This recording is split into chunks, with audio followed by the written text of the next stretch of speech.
Those thoughts can fuel you a little bit, but you gotta change your mindset to come from a place of self-love, because only out of a place of love can you create something beautiful in your journey.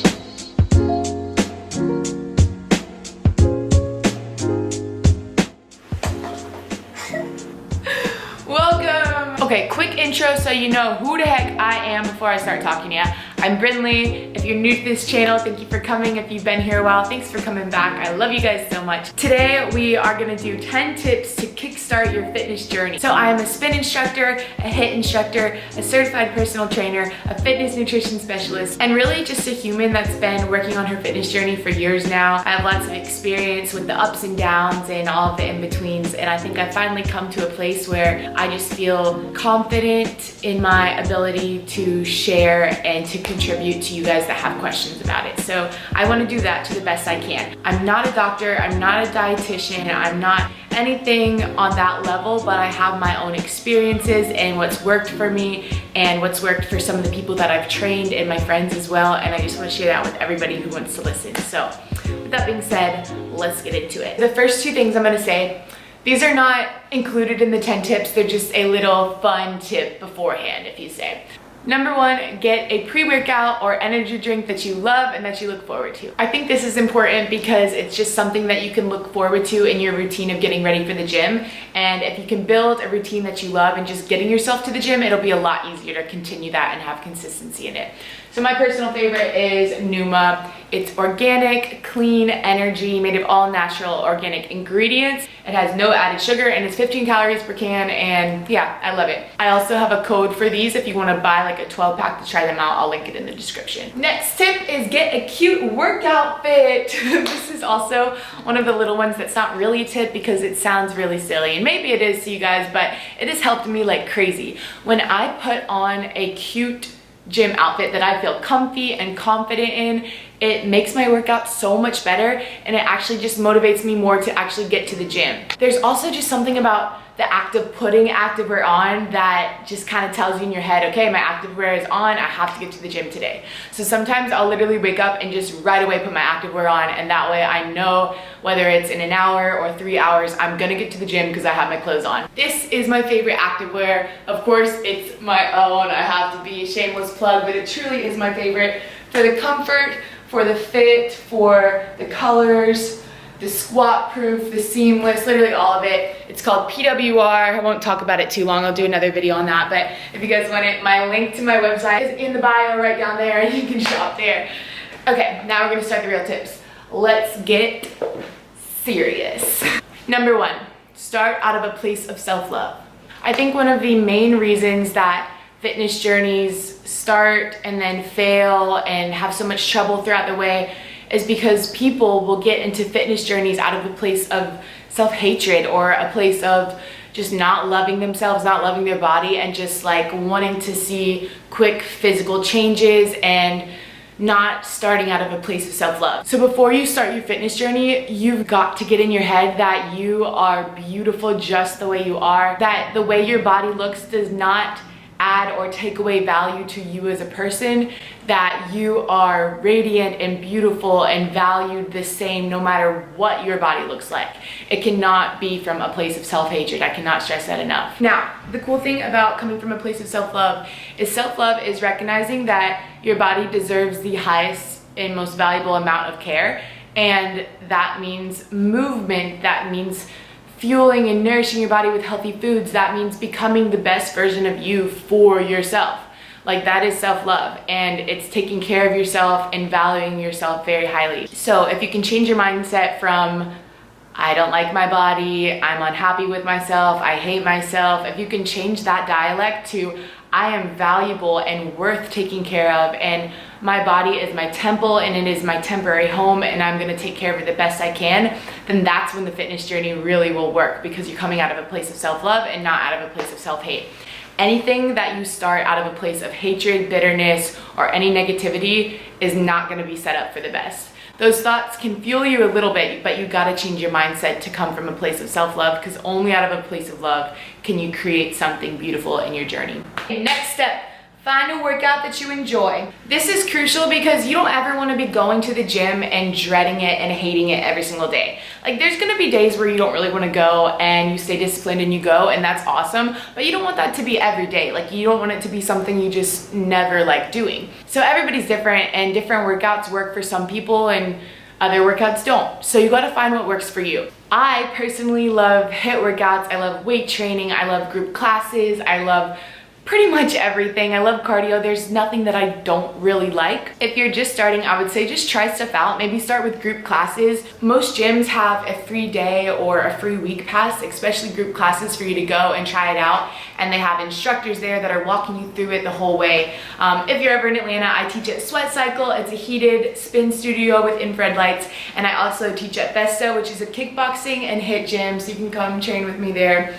But wherever you are, just pick a gym with group classes and go try that out. Get a friend and they'll direct you through it. Another option is to start with at-home workouts. At-home workouts are really awesome because you can literally do them at home and you can set up whatever time amount you want and get it done. There's so many awesome YouTubers that post follow along at-home workouts. I post a few on here, but I'm gonna get better about posting more, so stay tuned. But there's so many. You can type in 20-minute full body workout at home and you can just follow it right there. Just finding the workout that works for you, try multiple of them out.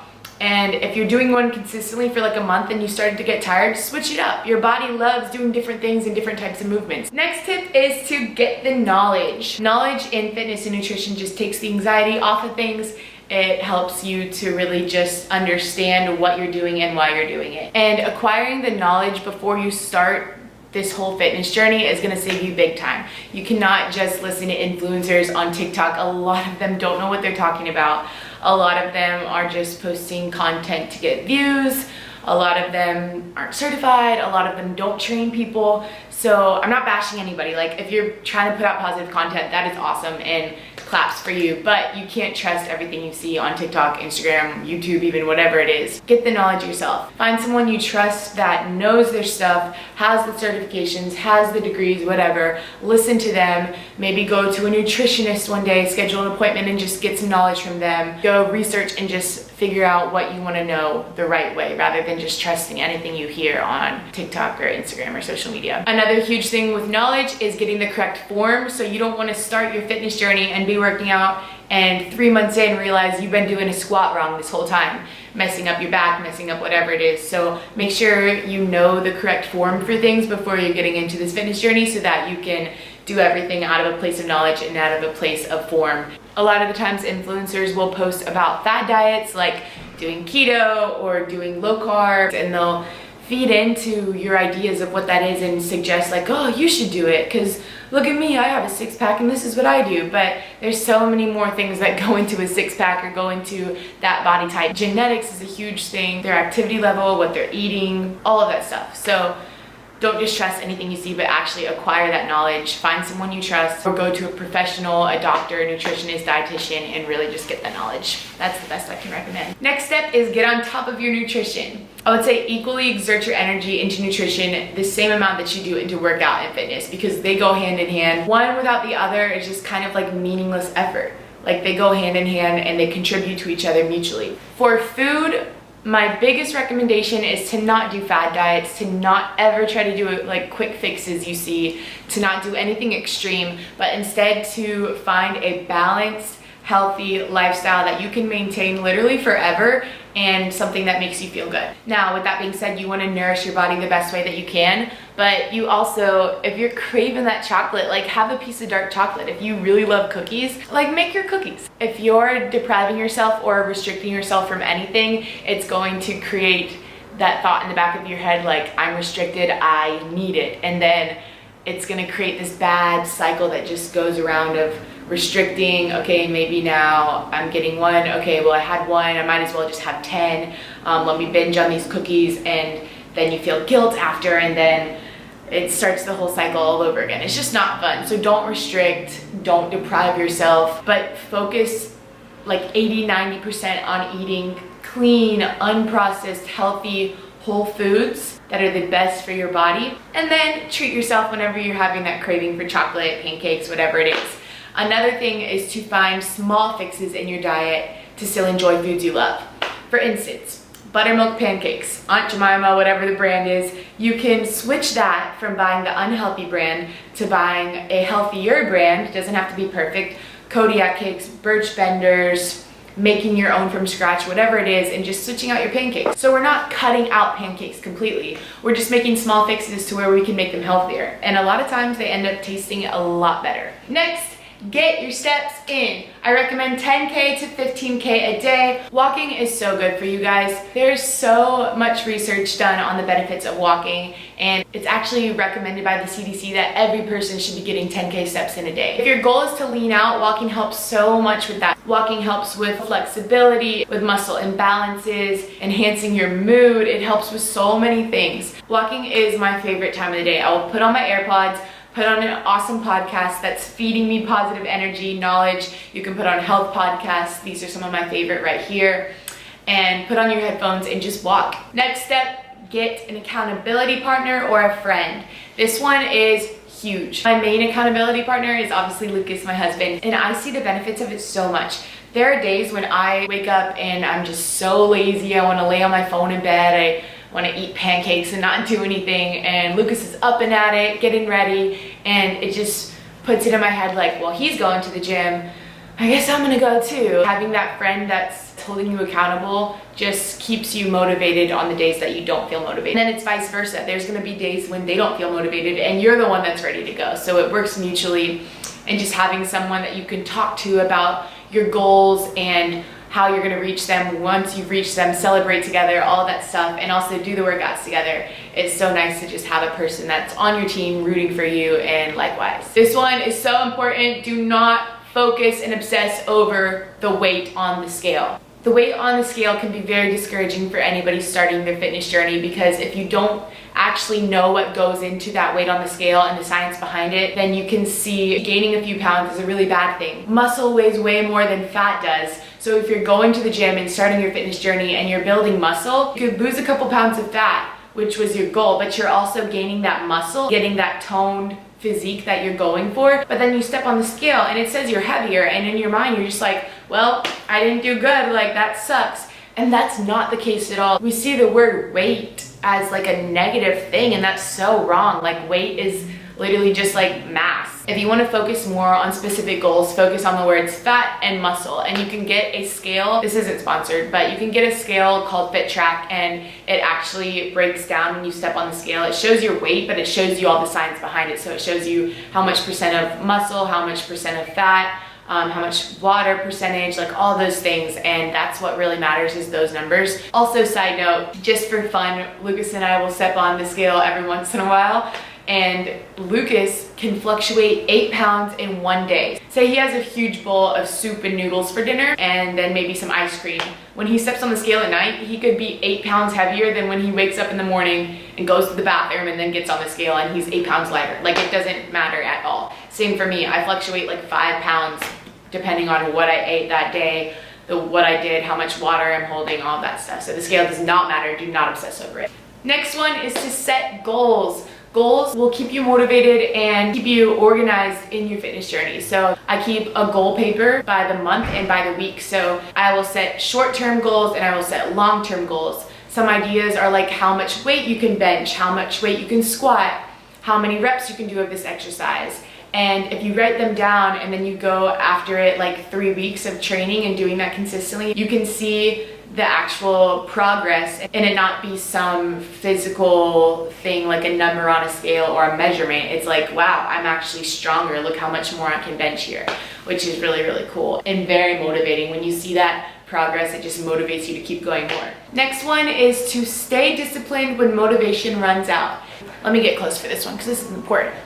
There are gonna be days when you do not feel motivated whatsoever. It happens for me all the time. Sometimes like once or twice a week when I just wake up and I had full plans to go to the gym and I just do not want to for any reason. Rest days are important and I'm gonna talk about that next. But when you are set in a schedule and it is normal for you to go to the gym that day and you don't want to go because you're not motivated, you have to realize that motivation will not always be there, so you have to tap into discipline. And discipline is saying, these are the goals I set for myself, this is how I'm going to achieve those goals, And even when I don't feel like it, I will keep going because that is important to me. Motivation is like a spark, like a little flame that happens every once in a while, and you can see a picture or a video or anything and just have like a spark of inspiration and motivation and say, I'm gonna go to the gym, I'm gonna do this, and it's great. But after consistently going for a week, that's gonna run out. And until you see that next spark that motivates you again, you have to kick into discipline. And that leads me to rest and recovery.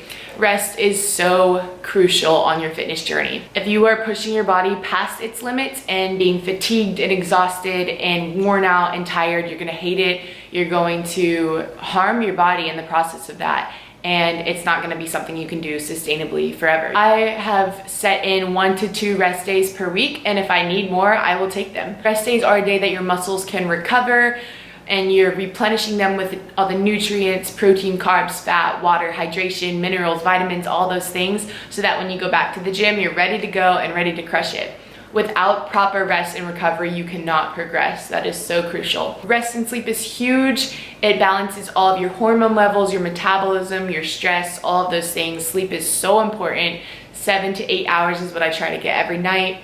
Sometimes it's definitely not perfect as of the rest of my life, but that's the goal there. Also, recovery supplements are incredible to add to your fitness journey and your fitness routine as well. I'll do another video on those with Lucas because he has a lot more knowledge in the supplements and the recovery than I do. So if you guys want to see that, let me know. But yeah, prioritizing rest days, prioritizing sleep and recovery is crucial. And lastly, this one is also very important. Stay consistent.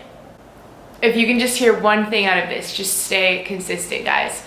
So many people will start a fitness journey. After a week into the journey, they're discouraged because they don't see those instant results that they want, and they give up, quit, lash back into old habits of unhealthy eating, laziness, like all those things, and then get to a point where they're so low again, and then they say, okay, I want to try this fitness journey again, get back in that cycle, and it's just this long going cycle that just leaves you feeling so drained and hating exercise and fitness and nutrition. When in reality, it can actually take like 4 to 6 weeks to actually see small results, and that is good and normal. That means they are long lasting results that are something you can keep up with and something that are sustainable, and not something that you'll just fall back into your old life and your old habits right after.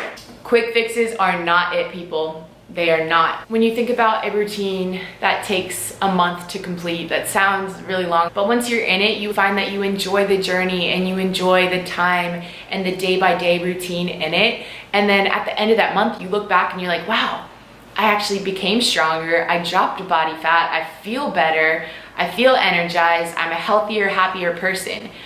But in the moment, it's hard to see that long-term thing because 1 month can feel long, but it's really not. If anybody is offering you a super quick fix, it is probably not healthy. It's probably gonna do way more harm than do well for you, and I would not recommend it at all. All right, guys, that about wraps it up for everything today. I'm actually gonna head to the gym now myself, so drink your water, stay positive, write down something you're grateful for, say a positive affirmation, and go become the best version that you can today. If you don't already follow my Instagram yet, I post all of my workouts on there, pretty much 1 a day, and then all of my healthy recipes as well. Powerhouse Fitness, my personal one is Brynlee, and then this is my husband's. We're also on TikTok, and I post a lot of workout and healthy stuff on there. This is my TikTok.